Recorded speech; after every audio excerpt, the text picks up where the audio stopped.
We are riding up a twisty canyon road to the historic mining town of Virginia City.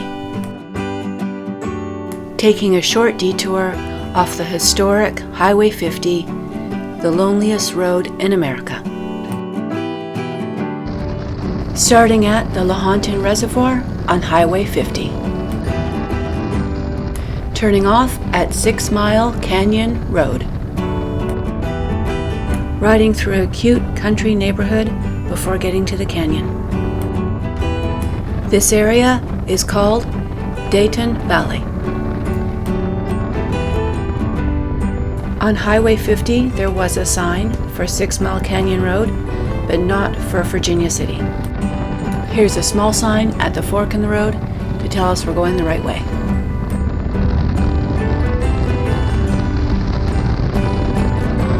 Six Mile Canyon was one of the first mining sites in northwestern Nevada. When mining started here, this area was part of the Utah Territory. In 1859, two gold pan miners were enlarging their spring when they found a black, crumbly rock laced with gold. The men, with their new mining partners, found the gold too hard to remove and threw away the rock. A ranch hand had the rock tested and found a value of $876 per ton in gold and $3,000 per ton in silver.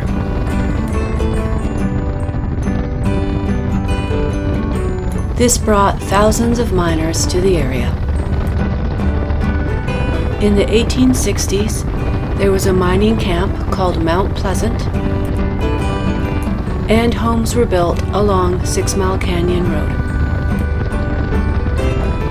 Several large mills were built in the canyon to process the ore from the mines. By the 1870s, these mills were abandoned.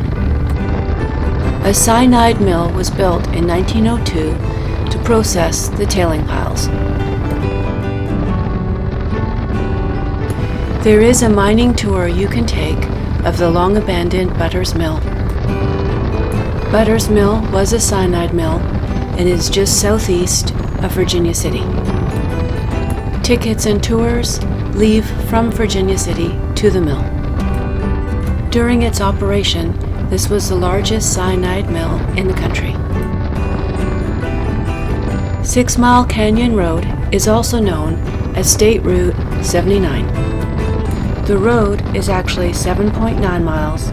The canyon is 6 miles. At the top of the hill on the left is St. Mary's Art Center, the outskirts of Virginia City.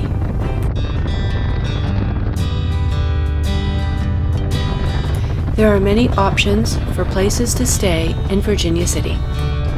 Everything from historic bed and breakfasts, hotels, motels, and an RV park.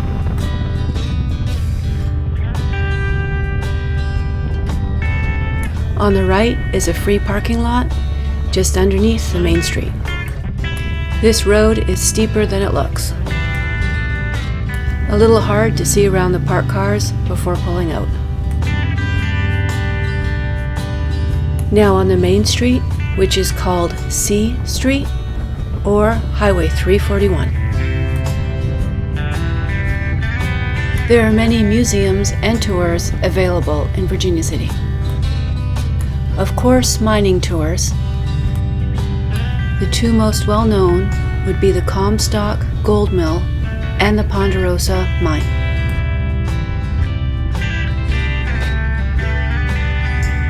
St. Mary's Art Center, which used to be a hospital, a few mansions in town, and Piper's Opera House are some of the buildings you can tour. There is a haunted tour including Bats in the Belfry, a club, and a museum. Railroad and trolley tours, and gold and gem panning are also available.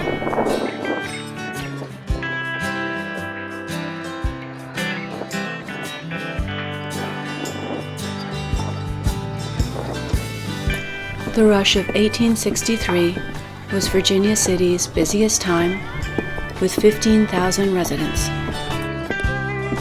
At that time, the city had 100 saloons.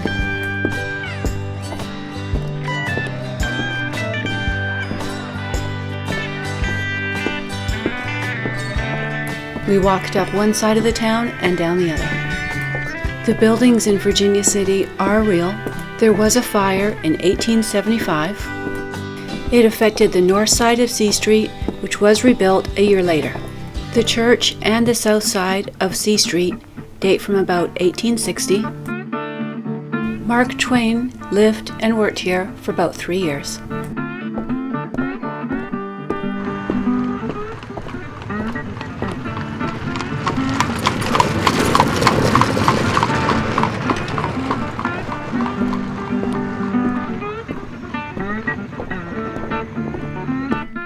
Virginia City has been named one of the top 3 most haunted places in America.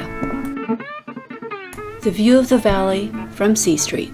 The city goes on for a bit more, but is more dispersed, so we turned around.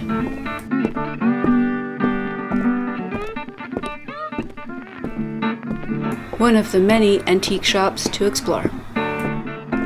There's approximately 1,200 full-time residents in Virginia City. It is a real city. Of course, we had to have a beer in one of the saloons before leaving.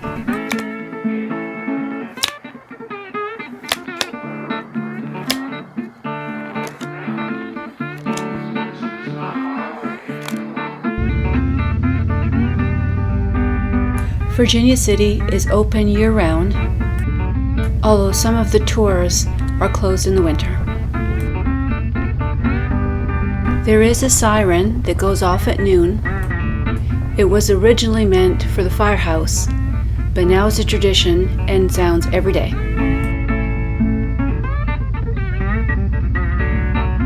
The altitude of Virginia City is 6,280 feet. It does snow in the winters, but the average is under an inch. The summer temperatures range from the 70s to the high 90s.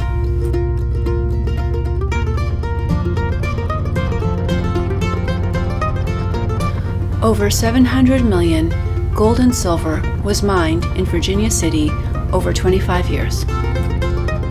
There are still small mining operations around Virginia City.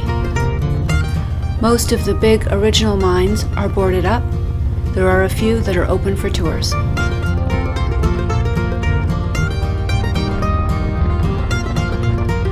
There are organized pub crawls in Virginia City, including one with a designated driver, as well as seasonal parades, chili cook-off, and celebrations like St. Patrick's Day. On the left is a 4th Ward School Museum. Now riding out of the city on Nevada Highway 342.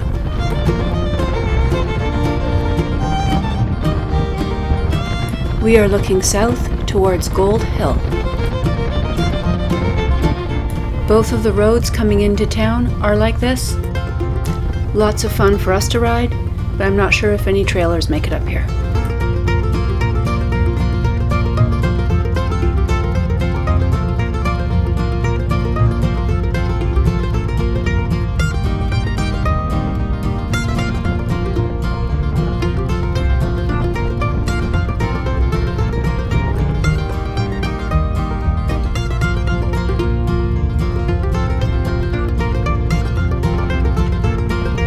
The town of Gold Hill. The people of Gold Hill mined gold and silver ore at the Comstock Lode. Some now consider this a ghost town, but at one time it had more than 8,000 residents. Irish and Celtic were the main immigrants to this area. Around 1862, 1/3 of the population worked in the mining industry. There is a steam-powered tourist train that goes from Virginia City, stops in Gold Hill, and continues on to Carson City.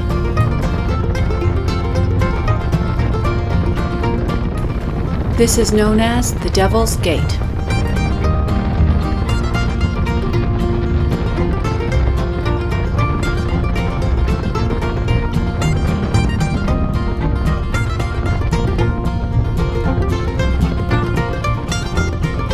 We are now in the town of Silver City.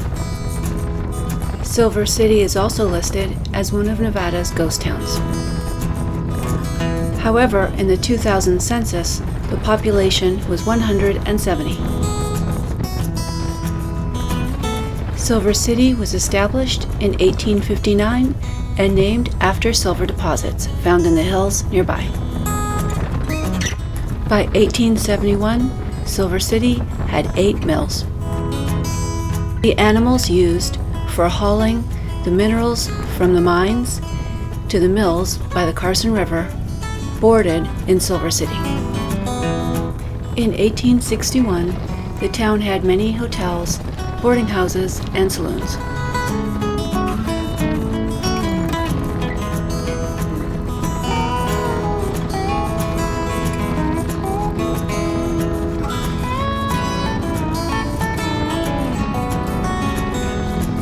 We are riding south towards Highway 50, about to go through a town called Mount House. Thanks for joining me on my ride from my detour on Highway 50 to Virginia City and other mountain towns.